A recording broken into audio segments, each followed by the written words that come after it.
Are you ready to get your freak on? Yes, totally. Okay, so to start with, recently, I would say in the past 12 to 18 months, you've had TradFi leaders from big institutions like BlackRock say cypherpunk kind of statements. Things about like decentralization is great, love transparency, immutability, we can't roll back the chain, kind of things like that. My first question is, do you believe this? I mean, you have experience in TradFi. Does this pass the smell test for you, or is it performative? So that's a controversial way to start. Yeah. I think, if I've understood your question correctly, you're saying TradFi has been singing praises about blockchain. Yeah, and they're doing it in such a way where, like, I'm not going to say any names, like Larry Fink saying things like, oh yes, we love decentralization, we want open chains, we don't want to have, we prefer things like Ethereum and stuff like that. I personally am a little skeptical. I'm a OG in that respect. And I wonder if, am I being too skeptical here, suspicious, or should I take them at their word? So the short answer is, it doesn't matter if they believe in blockchain ideology or not. They will adopt blockchain ideals for the simple reason that that is what will make their business commercial. But do you mind if I give a long answer to that question? Please. So as a starting point, I have a lot of sympathy for TradFi. I came from TradFi. And institutions are for-profit entities, which means that it is not their job to align with any ideology. It is their job to make money, to make profits. And if they launch a product which aligns with us but loses money, that's not the right thing to do. So let's see where they're coming from. Having said that, their reaction to blockchain will be the same as the reaction of any incumbent to new superior technology, and blockchain definitely is new superior technology. So as an example, if you think of something like Uber, which is an easy example for everyone to understand, when it came in, it was operating in a regulatory gray area. The traditional incumbent taxi companies did everything in their power to get governments to call it illegal. Something very similar happened with blockchain as well. So the TradFi companies did everything they could to lobby against it. Then came the co-option phase, where the taxi companies started launching their taxi hailing apps.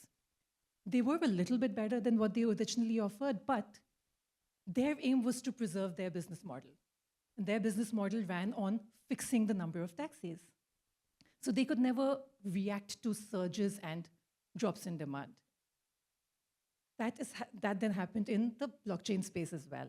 So we had institutions come and launch on private blockchain, which meant that things were a little bit better than they used to be, but they retained their silos, their gatekeeping, their walled gardens, their overregulation.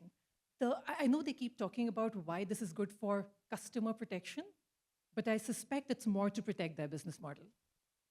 And then came this phase where, if we are honest, TradFi is not really building true blockchain products, or they've started that only recently.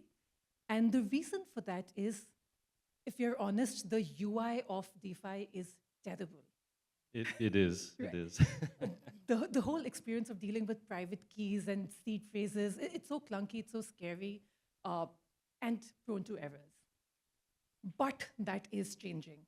So if anyone in the audience has kept track of everything that Ethereum has done recently, the recent upgrades, Denkan brought in proto-dank sharding, Fusaka brought in pure DAS, Glamsterdam is going to get enshrined PBS, all of these things, you don't need to know the technicalities, but the summary is that they will make Ethereum, or they're already making Ethereum faster, cheaper, better.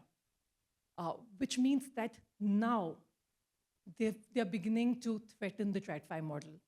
And TradFi has started building true blockchain products because even without them, new products are being built for Ethereum, new economic activities happening on Ethereum.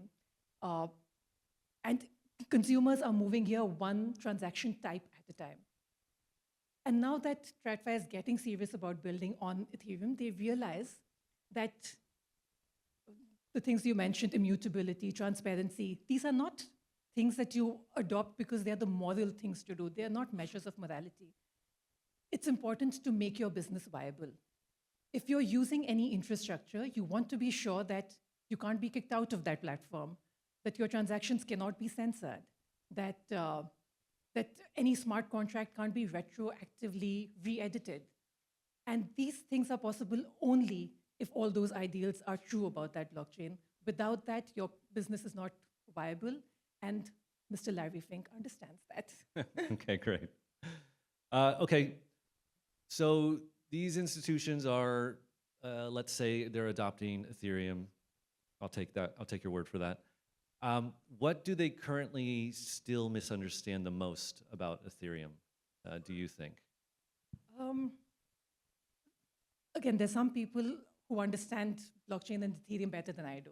Some people are very, very good, but on an average, both institutions and more importantly, regulators don't understand that the fact that the EF, Ethereum Foundation, does not control Ethereum, or in fact, no one controls Ethereum, is a good thing. That is to say, they think it's a bad thing? So I have so many people who call me and ask me, if there is an issue that I have, can I call the Ethereum Foundation and can they fix it? Where's the customer service? Well, what number can I call on? And the fact that we don't have one is actually the strength. There are other blockchains, there are other products where the foundation can control the blockchain. There are boards that can control the blockchain. There are super validators that can control the blockchain. And if they can control the blockchain, that means that that blockchain can eventually get captured. I don't know who will capture it. In 20 years, we don't know who's running the world. Is it the US? Is it China? Is it SoftBank? Is it Elon Musk? I don't know. But maybe they don't get captured this year, next year, in 5 years, but eventually they'll get captured. But as far as the Ethereum is concerned, it cannot be captured because there is no one to capture. And I don't think people understand that is how the strength of a blockchain comes from. Yeah, great. Okay, so let's, now since I have someone from the Ethereum Foundation, I have to ask you this. The past 2, maybe 3 weeks, the internet has been alight with the Ethereum Foundation's new mandate. Yes? Maybe some in the audience have heard about this. I would say it's caused a very healthy debate, passionate debate, and you would put them into 2 camps, roughly. You'd have the cypherpunks on the one side and maybe the pragmatists on the other. Pragmatists being represented by folks on like the Chopping Block, Steve Koresh and Bankless. The pragmatists are worried that the new mandate is signaling a maybe turning away from this focus on making Ethereum the place for the future of finance, right? Like making it the one place you go for DeFi, for example. Ethereum has made, the Ethereum Foundation, I should say, has made a lot of strides in the past couple of years towards courting this group of pragmatists.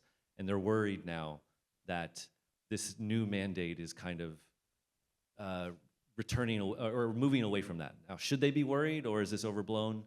Head of institutions, Ethereum Foundation, APAC region, please tell me. So, when I joined the EF, I knew this was an ideological organization.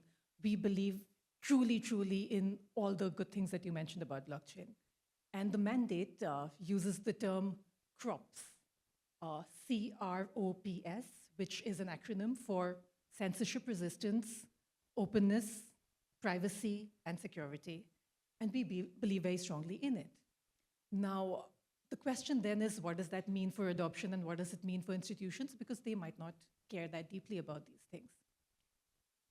The truth is we want adoption, and the more the merrier. But we are confident that we can get adoption for the right reasons in the right way. The pragmatists that you mentioned, they are our friends, they are our well-wishers. We see exactly where they're coming from. And I think there's a fear that we will lose adoption to other projects that are willing to compromise while we are sticking to our principles. And I think it is just a sign of confidence that we think sticking to our path, we can, in the longer run, do more good and build true financial assets on our network. Because what we don't want to do is get adoption by turning ourselves into the system that we are trying to replace. And as far as other projects are concerned, I think we wish them well. We think that the only way they can have long-term projects, long-term